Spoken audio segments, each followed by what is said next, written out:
Bismillahirrahmanirrahim. Imamdin Chandu is here. I am chemistry lecturer at EPSEC Badi. आज हम पढ़ेंगे laws related to the gases. पहले हमने पढ़ा था physical states of matter, solid, liquid and gases and some typical properties of the gases. आज हम पढ़ेंगे laws related to the gases or gas laws or physical laws related to the gases. So first law of the gases is a Boyle's law. This law was proposed by Robert Boyle in 1662. He studied about the relationship between volume and pressure at constant temperature. So he studied about the volume and pressure relationship at constant temperature. So what does the statement of this law? This law says, or this law tells us a relationship between volume and pressure at constant temperature. This law says volume of given mass of gas is inversely proportional to proportional at constant temperature. This law tells us temperature जब constant होता है तो volume, gas का जो volume होता है वो inversely proportional होता है. किससे प्रोपोर्शनल होता है? प्रेशर से.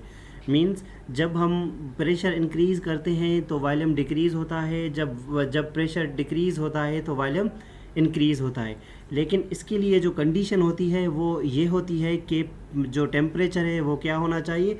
वो कांस्टेंट होना चाहिए. Means at constant temperature the volume of given mass of gas is inversely proportional to the pressure but at constant temperature.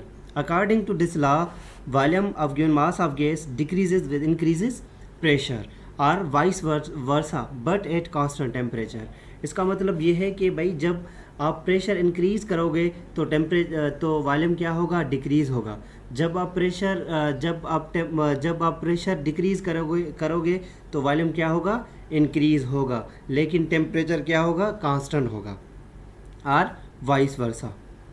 Mathematically pressure is inversely proportional to the volume at constant temperature.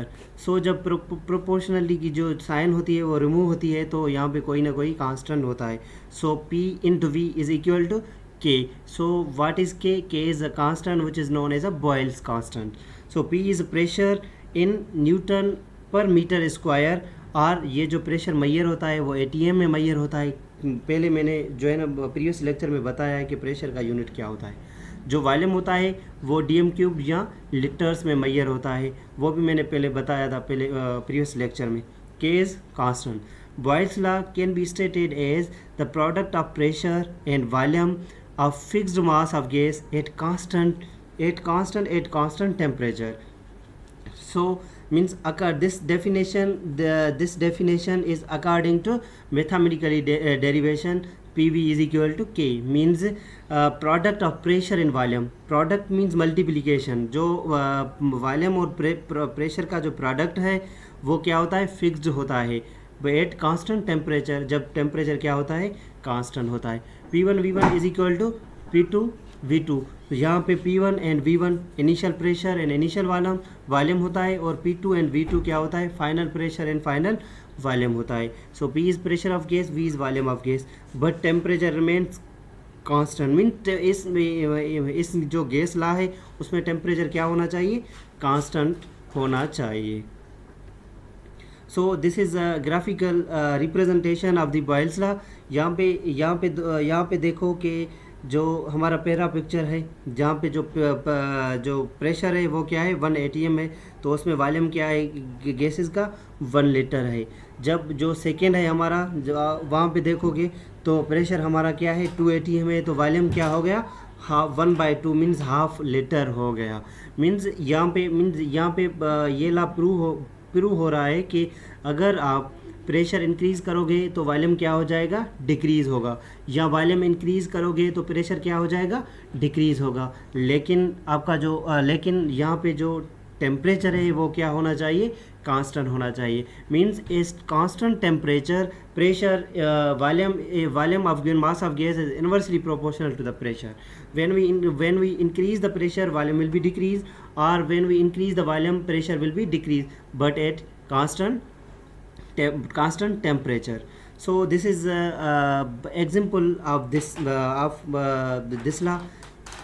So in industrial process, a gas confined to volume of 1 liter at pressure 20 atm is allowed to flow into 12 liter container by opening the valve that connect the two container. What is the final pressure of the gas? यहाँ पे क्या हुआ, यहाँ पे क्या है, यहाँ पे इनिशियल वॉल्यूम भी दिया हुआ है और फाइनल वॉल्यूम भी दिया हुआ है, लेकिन इनिशियल प्रेशर दिया हुआ है, फाइनल प्रेशर क्या मालूम करना है according to equation which was P1 V1 is equal to P2 V2. यहाँ पे इसका जो सॉल्यूशन है, सॉल्यूशन दिया गया है, P1 सॉल्यूशन दिया गया है यहाँ पे. So according to formula P1 V1 is equal to P2 V2. P1 के मुताबिक हमारा जो प्रेशर, हमारा जो सैम्पल प्रेशर है वो क्या है 20 atm है, और पहला हमारा जो वॉल्यूम है वो क्या है 1 लीटर है. सेकंड में हमारा जो P2 है वो मालूम करना है. यहाँ पे V2 जो है वो क्या है 13 लीटर है.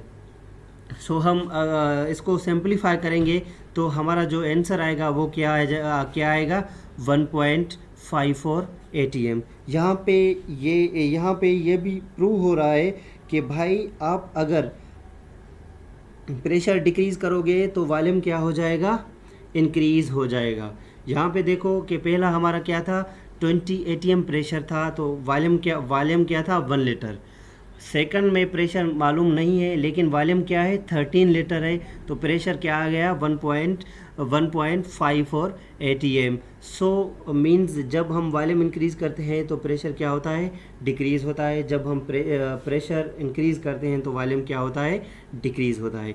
मींस यहाँ पे वाइस वर्सा होता है. So this is all about Boyle's law. Thank you so much.